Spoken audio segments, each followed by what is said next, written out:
I think the thing that's good about these kind of festivals is bringing people back in touch with so many things, so many traditions and skills that people as a whole tend to be forgetting. Yeah, it's very artistic. Very artistic, yes, and very expressive, I think would be the word for it, expressive, because the people do tend to be, they let themselves go a bit. But, you know, basket weaving is something that's so therapeutic, so accessible to everybody. You know, you don't need equipment, you don't need a whole range of equipment. All you need is your materials, and as I say, you can get them in any woodlands that you would come across. And what would you say to anybody trying to get into it? I'd say probably contact the Basket Weavers Circle, who are easy to find, and they have a website, ScottishBasketWeavers.com I think it is, and they are they would put you in touch with anybody, anyone in your area who was teaching basket weaving, and also they'll put you onto suppliers to get commercially grown willow. And they give you a good range of books that are accessible, and probably most people could learn an awful lot just self-taught through books as well, you know. Clever people can do that.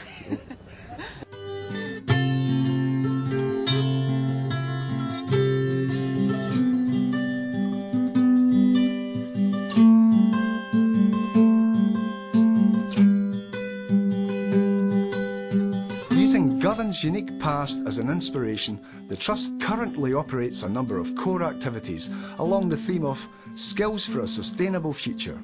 They engage local volunteers and trainees referred from a variety of agencies to produce traditional boats and artefacts utilising reclaimed timber and other sustainable materials. I think it's coming back. People are starting to appreciate that there's no just the building of a fence here, there's the creating the habitats for different wee animals, so everybody gains from it. It's a win-win situation. Fortunately, there's a few craftsmen still going about. So I learned to have some folk up near Loch Tay, you know, that helped us out. There's good stuff in books and that as well. If you kind of look at the books and you get a hold of somebody who actually does it, you can go and make your own interpretation of it, you know.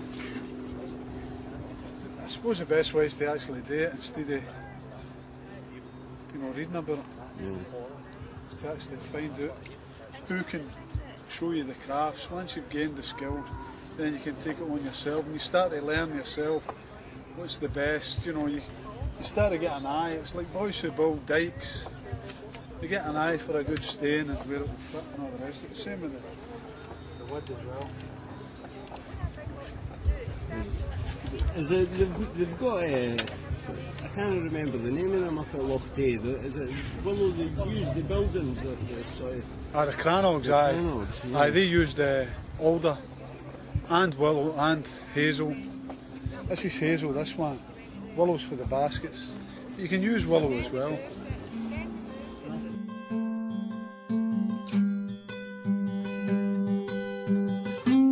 Over the last 3 years, Galgael have engaged with over 100 clients, many with a background of substance misuse.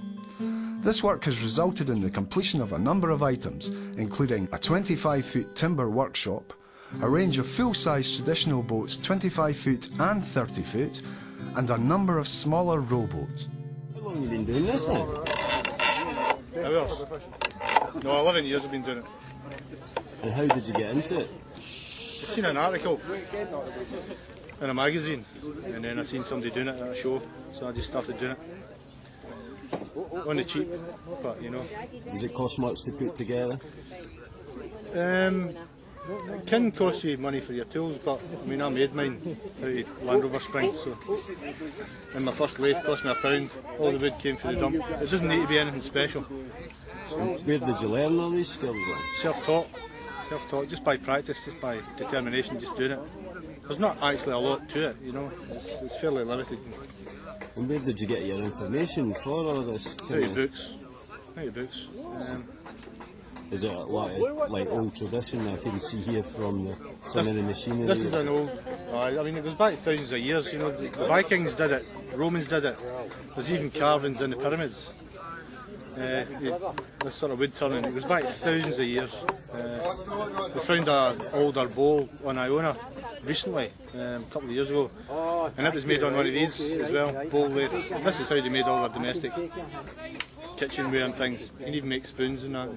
How did you get involved with Galgael? I can't remember.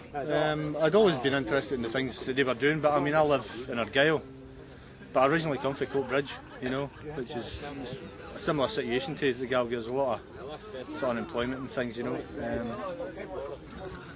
And Colin gave me a phone and asked me did I want to do a demonstration at the River Festival, so I'd always been interested. They were good for enthusiasm, you know. I'd give them a phone and talk to them from time to time. What do you think then is the important message in all this? This, for me, it's the environmental message. Again, it's taking a virtually useless product that's there and turning it into something, you know, in the cheapest way. And again, a byproduct of this is woodland management as well, where you're taking out small trees that will never be anything, you're letting other ones come away and you're getting something for it. And again, it makes, for children and things, it makes the links between the natural environment, the trees, and products, which is broken sometimes, you know. Sustainability part is as well, that it's coppice. If you cut these trees down, 20 years later they'll be back. So you're not doing them out of a job, you're doing yourself out of a job because the trees will grow back. So what's it you're doing there then? Oh, I'm turning green wood into something you shouldn't be photographing. There's a fisherman's priest for this man here. Is that up to standard? Oh, definitely. Good stuff.